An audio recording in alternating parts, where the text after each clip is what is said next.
Hello everybody, this is Digraj Singh Rajput. Welcome to Magnet brains.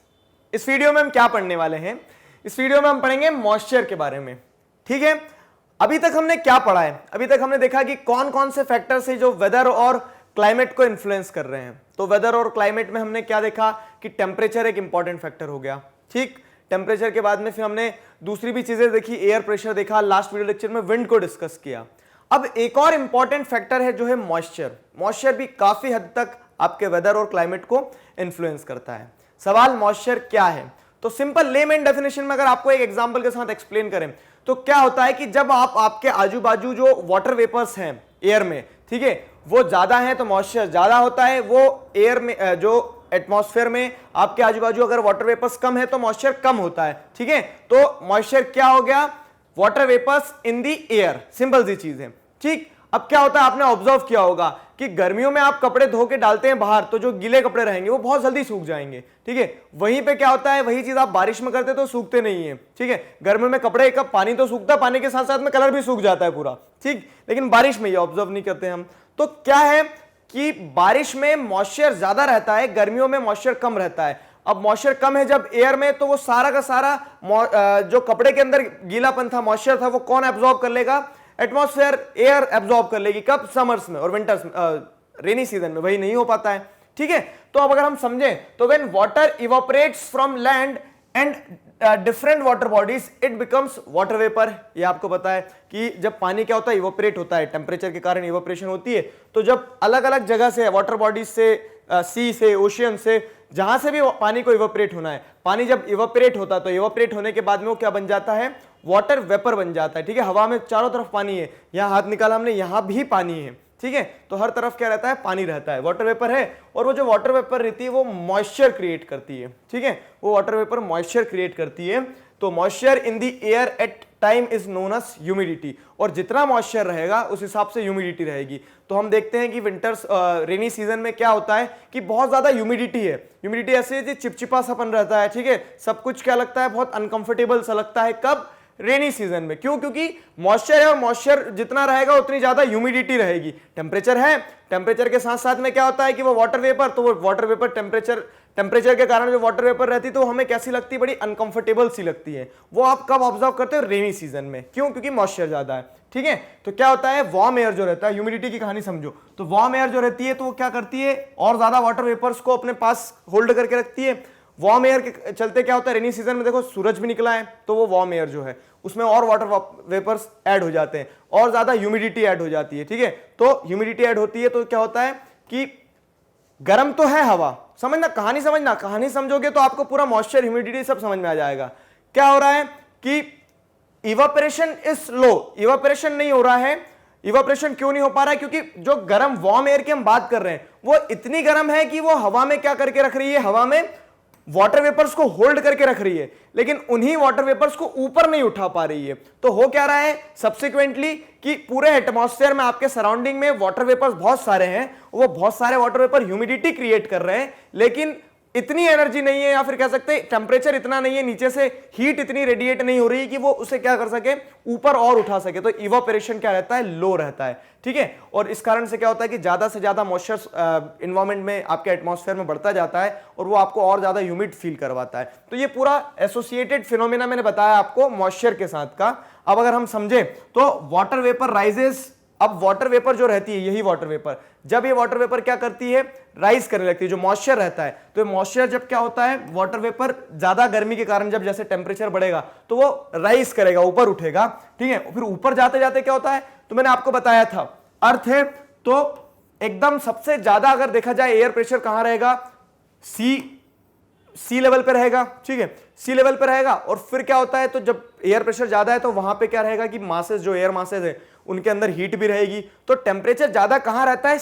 तो surface पे temperature ज्यादा रहता है। यही आपने देखा होगा, आप हिल स्टेशन पे जब जाते हैं तो हिल स्टेशन पे ठंडा क्यों लगता है? क्योंकि वो सी लेवल से ऊपर हो गया ना। तो ऊपर क्या हो जाएगा कि नीचे एयर मासेस, भारी भारी एयर मासेस नीचे है, गर्म एयर मासेस नीचे, और सी लेवल से ऊपर जाओगे हिल स्टेशन पे तो वहां ठंडी एयर मासेस रहेगी, उतनी डेंस एयर मासेस नहीं रहेगी। हीटअप जो हीटेड एयर मासेज रहेगी वो ऊपर नहीं मिलेगी आपको, ठीक है। तो यही होता है कि वाटर वेपर्स जैसे जैसे क्या होने लगती है, राइज होने लगती है, तो नीचे वो वाटर वेपर्स ह्यूमिड रहती है नीचे टेम्परेचर के कारण, वार्म एयर के कारण, लेकिन जब वो ऊपर जाएगी तो ऊपर जाने के बाद में क्या होगा, दे स्टार्ट कूलिंग डाउन, ठीक है, तो वो ठंडा होना स्टार्ट कर देती है, तो water vapour starts cooling down. फिर क्या होता है, जब वो ठंडी और ठंडी होते जाती है तो वो कंडेंस हो जाती है, तो वहां पे कंडेंसेशन प्रोसेस होता है। देखो यहाँ पे आपको दिखेगा सनरेज है, तो ये नीचे तो क्या है, सब वार्म एयर है, तो रेड कलर में आपको दिख रही है। फिर जैसे जैसे ये ऊपर उठी है एयर मासेस के साथ में वाटर वेपर्स जैसे जैसे ऊपर उठा है, तो ऊपर उठने के बाद में क्या है, तो कूलिंग राइजिंग, मतलब ठंडी होती जा रही है, ऊपर उठते जा रही है, ठीक है। फिर कंडेंस होने लगेगी, तो एयर पार्सल जो है वो क्या होने लगेगी, अब वो वाटर वेपर अभी क्या होता है कि अभी पूरा एटमॉस्फेयर में है वो, लेकिन फिर वो जब ऊपर जाएगा जाते जाते ठंडा होते होते होते सारी वाटर वेपर जुड़ जाएगी, और वो वाटर वेपर जुड़ने के बाद में एक पानी की बूंद बनने लगेगी, ठीक है। तो फॉर्मेशन ऑफ वाटर ड्रॉपलेट, और वाटर ड्रॉपलेट, एक वाटर ड्रॉपलेट, दो वाटर ड्रॉपलेट, और ऐसे 10, 20, 50, 1000 करोड़ों वाटर ड्रॉपलेट्स मिलकर क्या बना देती है, क्लाउड बना देती है। आया ना समझ में। एक बार स्नैप रिकैप करते हैं। देखो क्या होता है, मॉइस्चर क्या है, हवा, एटमॉस्फेयर में जो भी वाटर वेपर्स हैं, वो वाटर वेपर्स क्या है, जब तक जमीन पे है तो वो आपके आजू बाजू क्या क्रिएट करेंगे, वो आपके आजू बाजू एक तरह से ह्यूमिडिटी क्रिएट करेंगे, ठीक है। और वार्म एयर मिलती रहेगी तो ह्यूमिडिटी बढ़ती जाएगी नीचे, लेकिन जब ये वार्म एयर एक समय पे ज्यादा हो जाएगी तो वो इवापोरेशन को स्टार्ट कर देगी। शुरुआत में इवापोरेशन लो रहेगा क्योंकि इतनी एनर्जी नहीं है सनरेज में कि वो वाटर वेपर्स को ऊपर उठा सके। फिर क्या होता है, फिर लेकिन जब सनरेज बढ़ती है, ठीक है, तो वाटर वेपर्स भी राइज करना स्टार्ट करती है। अब जब वाटर वेपर्स राइज करेगी तो वो क्या होगी, ऊपर जाते जाते ठंडी हो जाएगी, कूल डाउन होगी, कूल डाउन होने के बाद में कंडेंस होगी, और कंडेंस होने के बाद में वाटर ड्रॉपलेट बन जाएगी, और वाटर ड्रॉपलेट बनने के बाद में वो क्लाउड बन जाता है, ठीक है। बहुत सारी वाटर ड्रॉपलेट्स, करोड़ों वाटर ड्रॉपलेट्स मिलके क्लाउड बनाएगी, ठीक है। When these droplets of water become too heavy to float in the air, then they came down as precipitation, ठीक है। ये इंटरेस्टिंग चीज है। अब हमने देखा कि जब तक वो वाटर ड्रॉपलेट्स सारी इकट्ठी होकर एक साथ क्या बनते जा रही है, क्लाउड बन गई है, बड़े सुंदर से हमें क्या दिख रहे हैं, क्लाउड्स जाते हुए दिख रहे हैं। लेकिन जब वो बहुत हैवी हो जाएगी तो अब वो हवा में फ्लोट नहीं कर पा रही है, हैवी हो गई है, तो हैवी होने के बाद में क्या है, वो जैसे ही हैवी होगी वाटर ड्रॉपलेट्स तो वो नीचे गिर के आना स्टार्ट कर देगी, तो वो प्रेसिपिटेट कर देगी, precipitation in the form of rain. अब प्रेसिपिटेशन मतलब ऊपर से नीचे गिरना, वो रेन के फॉर्म में भी आ सकती है, स्नो के फॉर्म में भी आ सकती है। मतलब मान लो जहां पे क्या हो रहा है, जहां पे बहुत क्या आपने देखा होगा पोल्स वगैरह पे क्या स्नोफॉल होने लगती है, तो वहां पे बहुत तेजी से क्या होता है, कंडेंस होने लगता है, कंडेंस होने लगती है वाटर वेपर्स, कंडेंस होते होते होते क्या कंडेंस होते होते वो इतनी ठंडी हो जाती है क्योंकि वहां टेम्परेचर और कम रहता है कि वो वाटर ड्रॉपलेट आइस में कन्वर्ट हो जाती है, और वो फिर स्नो फ्लैक्स के फॉर्म में नीचे गिरने लगती है, स्नोफॉल होने लगती है, ठीक है। ये सारा सब कुछ पढ़ा हमने मॉइस्चर से जुड़ा हुआ, ठीक। आगे देखो क्या है, यहां तक आगे समझ में कि प्रेसिपिटेशन कैसे होती है, तो वही मॉइस्चर जब ऊपर जाता है, कंडेंस होता है, कंडेंस होने के बाद में क्लाउड बनाता है, और क्लाउड जब भारी हो जाते हैं तो पानी के रूप में नीचे आ जाते हैं, ठीक है। पानी के रूप में हेल स्टॉर्म, ओलो के रूप में आ जाते हैं, तरह तरह से आते हैं, स्नो फॉल के रूप में आते हैं, ठीक है। तो precipitation that comes down on the earth in liquid form is called rain, ठीक है। तो ये समझना, तो वो जो ऊपर से कुछ नीचे गिर रहा है, ठीक, वो वाटर ड्रॉपलेट जब नीचे गिर रही है तो अगर वो लिक्विड के फॉर्म में आएगी, पानी के फॉर्म में आएगी, तभी हम उसे क्या कहेंगे, रेन कहेंगे, नहीं तो फिर स्नोफॉल भी हो सकती है जैसे बताया, ठीक है। तो precipitation that comes down to the earth in liquid form is called rain, ठीक है। अब इंपॉर्टेंस ऑफ रेन समझ लो, तो यहीं पे अब वो जो बारिश हुई है, तो वो बारिश क्या है हमारे लिए, तो सबसे पहले जल ही जीवन है, ठीक है। तो रेनफॉल बहुत ज्यादा जरूरी होगी ताकि हम क्या कर सकें, जिंदा रह सके कम से कम, वो हो गया एक इंपॉर्टेंस ऑफ रेनफॉल में।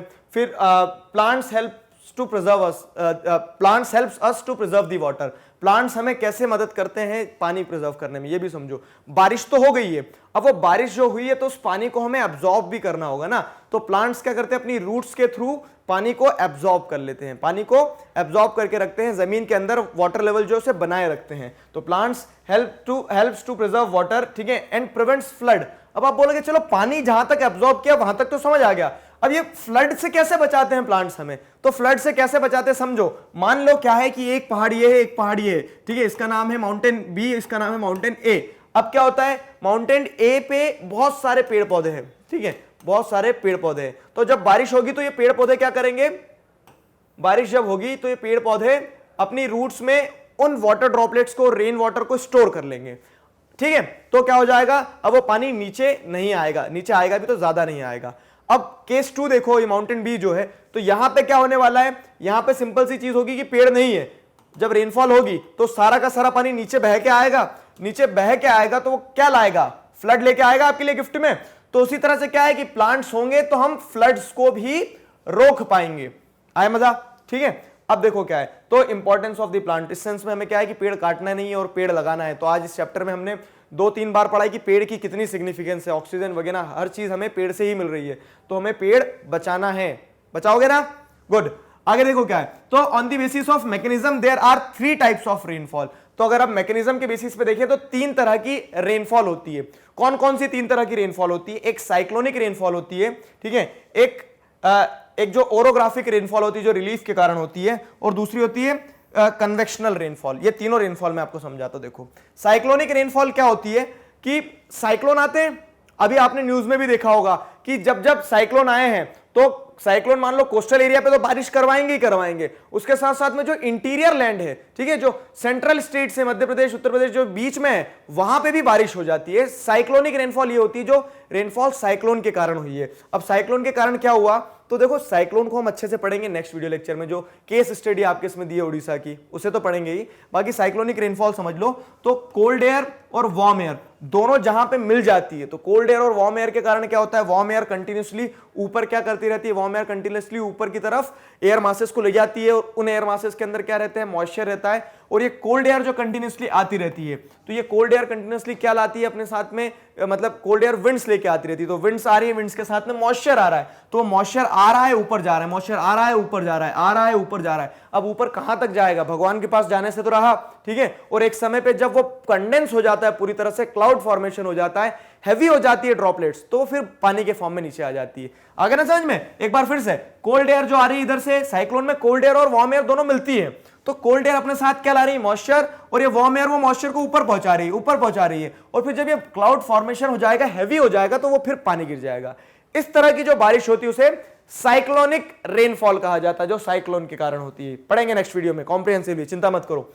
अगला क्या है, relief orographic rainfall. Orographic rainfall क्या होती है, मान लो इधर से हवाएं आ रही हैं, अब हवाएं अपने साथ क्या लेके आएगी, मॉइस्चर। मॉइस्चर से पढ़ रहे हैं, देखो मॉइस्चर का पूरा खेल है। अगर एयर में मॉइस्चर है, हवा में मॉइस्चर है, तो प्रेसिपिटेशन होगी, ठीक है। मॉइस्चर लेके आ रही है, ये वाटर बॉडीज के ऊपर से आ रही है, इस मॉइस्चर लेके आ रही है। अब इसको पहाड़ चढ़ना होगा, इस एयर को, ठीक है, इस मॉइस्चर वाली एयर को पहाड़ चढ़ना होगा, ओरोग्राफिक बैरियर आ गया। अब ये जब पहाड़ चढ़ना होगा तो उस पहाड़ चढ़ने के लिए क्या है, उसको एनर्जी लगेगी, ठीक है। पहाड़ चढ़ते चढ़ते क्या होगा, नीचे से हीट एब्जॉर्ब करेगी पहाड़ के ऊपर से, ठीक है, एनर्जी लग रही है। तो उस एनर्जी के चलते चलते क्या होता है कि वो वाटर वेपर जो है, जो मॉइस्चर है, तो वो कंडेंस होने लगता है, ठीक है, वो कंडेंस होने लगता है, हीट मिल रही है, कंडेंस होते होते और ऊपर जा रहा है ना, ऊपर जा रहा है तो क्या, ऊपर टेम्परेचर कम होने लगेगा। अब ऊपर टेम्परेचर कम हो रहा है तो क्या मिलेगा उसको, वहां पे टेम्परेचर कम हुआ तो धीरे धीरे वो वाटर वेपर्स जो है तो वाटर ड्रॉपलेट्स में कन्वर्ट हो जाएगी, वाटर ड्रॉपलेट्स, और फिर बारिश हो जाएगी। तो एक रेनफॉल जो किस कारण से होती है, रिलीफ फीचर्स के कारण से, वो हो गई क्या, ओरोग्राफिक रेनफॉल। और जो अगली है वो क्या है, वो है कन्वेक्शनल, ठीक है। तो कन्वेक्शनल रेनफॉल जो हम यूजुअली देखते हैं क्या, कि कन्वेक्शनल रेनफॉल में हम जैसे वाटर वेपर्स ऊपर जाती है, पूरा जो प्रोसेस रहता है, ठीक है, जो नॉर्मली होती है कि ओशियन से पानी जाएगा, ऊपर इवापोरेट होगा वाटर वेपर्स, फिर वो वाटर वेपर्स वाटर ड्रॉपलेट बनेगी, फिर बारिश होगी। तो एक कन्वेंशनल जो हम यूजुअली देखते हैं, वार्म एयर के कारण क्या होता है, एयर मासेस ऊपर उठती है और फिर क्लाउड फॉर्मेशन और फिर प्रेसिपिटेशन जो होता है। तो ये 3 तरह की रेनफॉल ध्यान रखना है। साइक्लोनिक रिलीफ मतलब पहाड़ के कारण, पहाड़ चढ़ा, पहाड़ चढ़ते चढ़ते थक गई, टेम्परेचर ऊपर कम हुआ, क्लाउड फॉर्मेशन, प्रेसिपिटेशन। और यहां पे कन्वेंशनल जो होती है तो जो नॉर्मल प्रेसिपिटेशन होती है, ठीक है। ये सारा सब कुछ हमने पढ़ा किसमें, मॉइस्चर में। आई होप आपको समझ में आया क्या चीजें थी क्या नहीं थी, क्लियर है। अब नेक्स्ट वीडियो में हम क्या पढ़ने वाले हैं, साइक्लोन के बारे में जो आपको केस स्टडी दी है आपकी बुक में, उस केस स्टडी को कॉम्प्रिहेंसिवली डिस्कस करेंगे, और उसी के साथ फिर हमारा चैप्टर जो है तो टॉपिक्स जो है सारे कंप्लीट हो जाएंगे। आई होप यहां तक सारी चीजें क्लियर है। किसी को किसी भी प्रकार का डाउट है तो feel free to ask in comment section. Till then stay connected, keep learning. Thank you very much.